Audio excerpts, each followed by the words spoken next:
Topic number 10 विद्युत क्षेत्र में विद्युत द्विध्रुव के घूर्णन में कार्य। टॉपिक नंबर 10 है विद्युत क्षेत्र में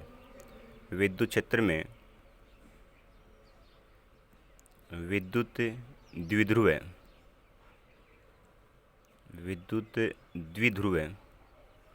के घूर्णन में कार्य। आज का टॉपिक है bright school Palwas road Sikar की ऑनलाइन क्लासेज में टॉपिक नंबर 10 फिजिक्स की ऑनलाइन क्लासेज में टॉपिक नंबर 10 है विद्युत क्षेत्र में विद्युत द्विध्रुव के घूर्णन में कार्य। विद्युत क्षेत्र में विद्युत द्विध्रुव के घूर्णन में कार्य। सर्वप्रथम एक विद्युत क्षेत्र कहाँ मिलेंगे, एक समान विद्युत क्षेत्र होगा। ये मान लीजिए कोई विद्युत क्षेत्र है। विद्युत क्षेत्र को प्रदर्शित करने के लिए विद्युत क्षेत्र रेखाएं काम में आती। विद्युत क्षेत्र को प्रदर्शित करने के लिए विद्युत क्षेत्र रेखाएं काम में आती। ये विद्युत क्षेत्र है ई सदिश। विद्युत क्षेत्र में विद्युत द्विध्रुव रखा हुआ है। द्विध्रुव क्या होता है? परिमाण में समान तथा विपरीत प्रकृति के आवेश जब बहुत ही कम दूरी पर स्थित हो। परिमाण में समान तथा विपरीत प्रकृति के आवेश बहुत ही कम दूरी पर स्थित हो तो उसे विद्युत द्विध्रुव कहते हैं। ये एक विद्युत ध्रुव है ए बी। माना कि ए पर माइनस क्यू आवेश है, बी पर प्लस क्यू आवेश। तो एक विद्युत क्षेत्र है। इस विद्युत क्षेत्र में एक द्विध्रुव रखा हुआ है जिसके बिंदु बी पर प्लस क्यू आवेश है, ए पर माइनस क्यू आवेश है। तो बिंदु बी पर प्लस क्यू आवेश के कारण लगने वाला बल क्या होगा? एफ सदिश is equal to Q into E सदिश। माइनस क्यू आवेश पर लगने वाला बल क्या होगा? एफ सदिश is equal to minus Q into E सदिश। ये दो बल कार्य कर रहे हैं, एक प्लस का क्यू ई है, एक माइनस का क्यू ई है। उसके बाद में इस द्विध्रुव को मान लीजिए θ0 कोण घुमा रहे। ये जो कोण है ये है θ0 कोण घुमा रहे। तो मैंने क्या बताया, किसी विद्युत क्षेत्र में द्विध्रुव को रखने पर उस द्विध्रुव पर एक बल युग्म उत्पन्न होता है, एक प्लस का क्यू ई, एक माइनस का क्यू ई, एक बल का समूह उत्पन्न होता है जो क्या करता है, इस द्विध्रुव को विद्युत क्षेत्र की दिशा में संरेखित करने का प्रयास करता है। मतलब विद्युत क्षेत्र की दिशा में लाने का प्रयास करता है और फाइनली इस द्विध्रुव को साम्यावस्था प्राप्त करके विद्युत क्षेत्र दिशा में ले आता है। मतलब ये θ0 कोण में रखा हुआ है। इस पर जो बल कार्य कर रहे हैं, एक प्लस का क्यू ई, एक माइनस का क्यू ई, ये क्या करेगा, इसको विद्युत क्षेत्र की दिशा में लाने का प्रयास करता है और अंत में इसको विद्युत क्षेत्र की दिशा में संरेखित कर देता है। उसके बाद में क्या होगा, इस प्रकार एक समान विद्युत क्षेत्र में रखे द्विध्रुव को साम्यावस्था में घुमाने में कार्य करना पड़ता है। अगर इसको वापस घुमाया जाए तो उसको कार्य करना पड़ेगा। अब घुमाने के लिए क्या है, इसमें मन ये मान लेते हैं, एक द्विध्रुव है वो समरूप विद्युत क्षेत्र ई सदिश से θ0 कोण घुमाकर a डैश b डैश स्थिति में लेकर आते हैं। इसको घुमाने पे कहाँ आता है, a डैश b डैश स्थिति में, जो विद्युत क्षेत्र की दिशा में संरेखित था। अगर इसको θ0 कोण घुमाया जाए तो ये a डैश b डैश स्थिति में आ जाता है। कब? जब इसको θ0 कोण घुमाया जाए। उसके बाद में इसमें मान लीजिए ये द्विध्रुव है प्रारंभिक अवस्था में, थीटा कोण पे रखा हुआ। कहाँ रखा हुआ है? थीटा कोण पे। तो थीटा कोण पर रखे द्विध्रुव पर लगने वाला बलागुण क्या? थीटा कोण पर रखे द्विध्रुव पर लगने वाला बल आघूर्ण। जब द्विध्रुव को थीटा कोण पर रखा हो तब बल आघूर्ण क्या होता है, tau is equal to P E sine theta, equation number 1। जब इस द्विध्रुव को थीटा कोण पे रखा हो, ये जो द्विध्रुव है इसको थीटा कोण पे रखा हो, तो बल आघूर्ण क्या होगा, tau equal to P sine theta, जहाँ पर टो क्या होता है, बल आघूर्ण का संकेत होता है, पी क्या होता है, द्विध्रुव आघूर्ण, P equal to Q into 2a। द्विध्रुव आघूर्ण किसे कहते हैं, दो विद्युत द्विध्रुव के दो आवेशों में से किसी एक आवेश का परिमाण तथा उनके मध्य दूरी का गुणनफल विद्युत द्विध्रुव आघूर्ण कहलाता है। ई विद्युत क्षेत्र है ही, थीटा क्या है, द्विध्रुव आघूर्ण और विद्युत क्षेत्र के मध्य बना कोण थीटा है। उसके बाद में अगर इस द्विध्रुव को डी थीटा कोण और घुमाया जाए, जो द्विध्रुव यहाँ थीटा कोण पर रखा हुआ था, इसी द्विध्रुव को डी थीटा, मतलब थीटा पहले से था, ये कोण क्या हो जाएगा, थीटा प्लस डी थीटा। तो द्विध्रुव को अल्प कोण डी थीटा से घुमाया जाए तो कार्य करना पड़ेगा, क्योंकि जब डी थीटा घुमाएंगे तो विस्थापन हो जाएगा, बल आघूर्ण पहले से है ही। कोई भी घूर्णन गति में कार्य किसके कारण आता है, कार्य बराबर होता है बल आघूर्ण इंटू कोणीय विस्थापन। डी थीटा कोण घुमा रहे हैं तब क्या होगा, कार्य उत्पन्न होगा। इसका मतलब द्विध्रुव को डी थीटा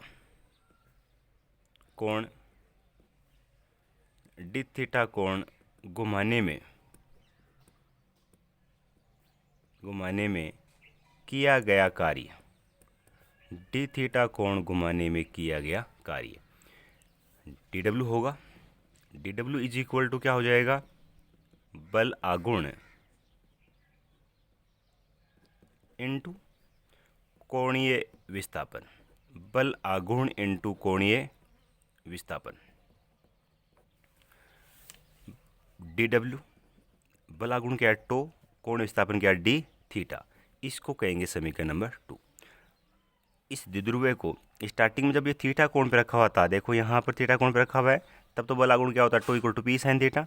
और इस द्विध्रुव को डी थीटा कोण और घुमा रहे हैं, तब डी थीटा कोण घुमाने में किया गया कार्य क्या होगा, डी डब्ल्यू इक्वल टू बल आघूर्ण इंटू कोणीय विस्थापन। बल आघूर्ण टो है, कोणीय विस्थापन क्या है यहाँ पर, डी थीटा। तो D W is equal to tau into D theta. अब क्या करेंगे, इक्वेशन नंबर 1 से 2 में वैल्यू रखेंगे, 1 से 2 में किसकी, टो की। तो डी डब्ल्यू इक्वल टू क्या बन जाएगा, टो का मान क्या है, पी साइन थीटा। जब पी ई साइन थीटा यहाँ रखेंगे तो P sine theta into D theta. तो डी डब्ल्यू इक्वल टू क्या हो गया, P sine theta into D theta. तो ये किसका मान आ गया, इस द्विध्रुव को डी थीटा कोण घुमाने में किए गए कार्य का मान आ गया। उसके बाद में अगर द्विध्रुव को स्टार्टिंग में कहाँ पे रखा हुआ है, साम्यावस्था में, that means theta equal to क्या होगा, 0, और अंतिम में कहाँ पे, theta equal to theta note तक। तो द्विध्रुव को थीटा इक्वल टू 0 से theta equal to theta note तक घुमाने में किया गया कार्य, मतलब प्रारंभ से अंतिम तक घुमाने में किया गया कार्य। इस कंडीशन के लिए क्या करेंगे, कंडीशन क्या बताया मैंने, द्विध्रुव को थीटा इक्वल टू 0, द्विध्रुव को theta is equal to 0 degree से theta equal to theta note तक घुमाने में किया गया कार्य,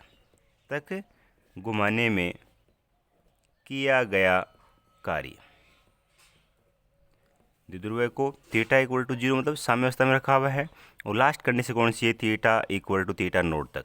तो प्रारंभिक अवस्था से अंतिम अवस्था तक किया गया कुल कार्य ज्ञात करने के लिए क्या करेंगे, समीकरण 2 का समाकलन करेंगे। समीकरण नंबर 2 है, इसका करेंगे समाकलन। तो एक तो करेंगे डी डब्ल्यू का समाकलन, दूसरा इस समीकरण का समाकलन करेंगे तो इसका डब्ल्यू का समाकलन करना है, साथ में P E sine theta into D theta, इसका भी समाकलन करना है। लिमिट बता दिया, थीटा इक्वल टू 0 से theta is equal to theta note तक। डी डब्ल्यू का समाकलन क्या होगा, डब्ल्यू हो जाएगा। इधर क्या डी थीटा लिखा हुआ है, इसका मतलब थीटा के साथ पे समाकलन हो रहा है, तो पी तो कांस्टेंट है, पहले आ जाएगा, समाकलन होगा थीटा इक्वल टू 0 से theta equal to theta note तक, theta equal to theta note तक, sine theta into D theta, sine theta into D theta.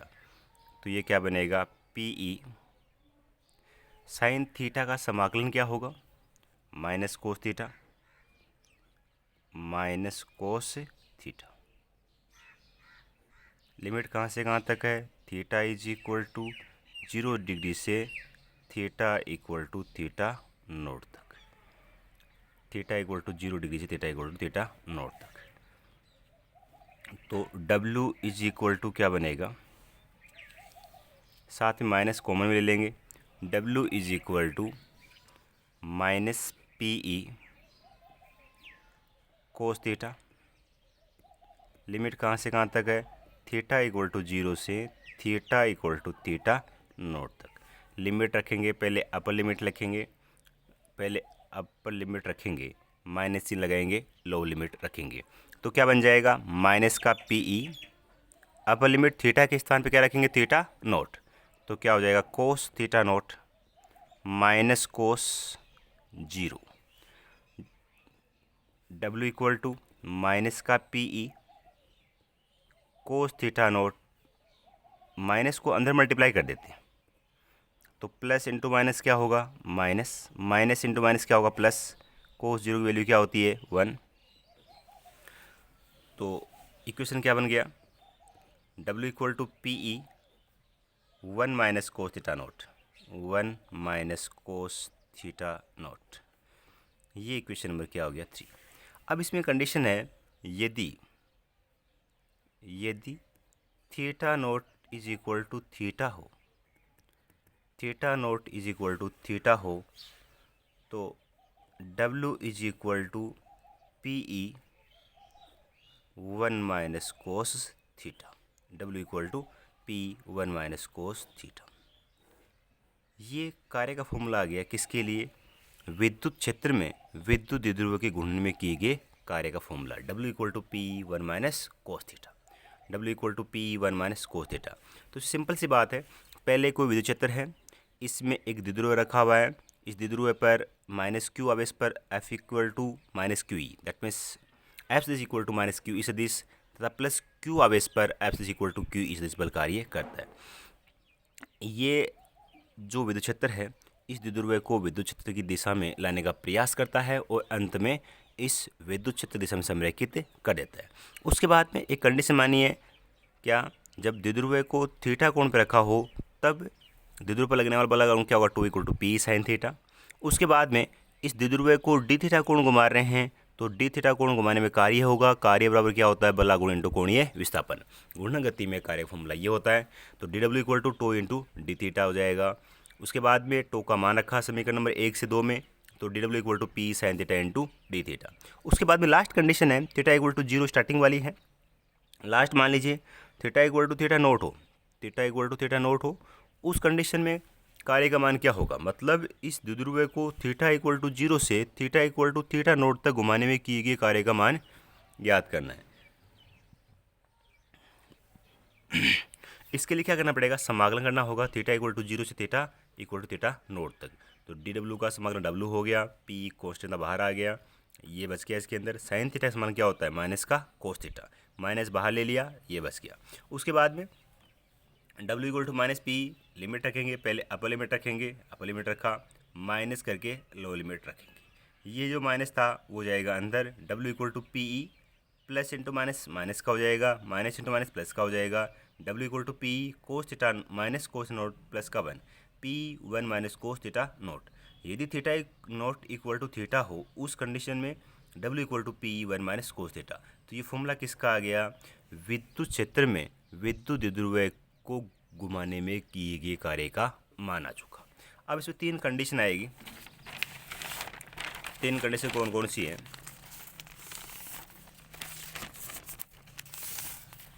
Formula क्या आया? W is equal to PE 1 minus cos theta.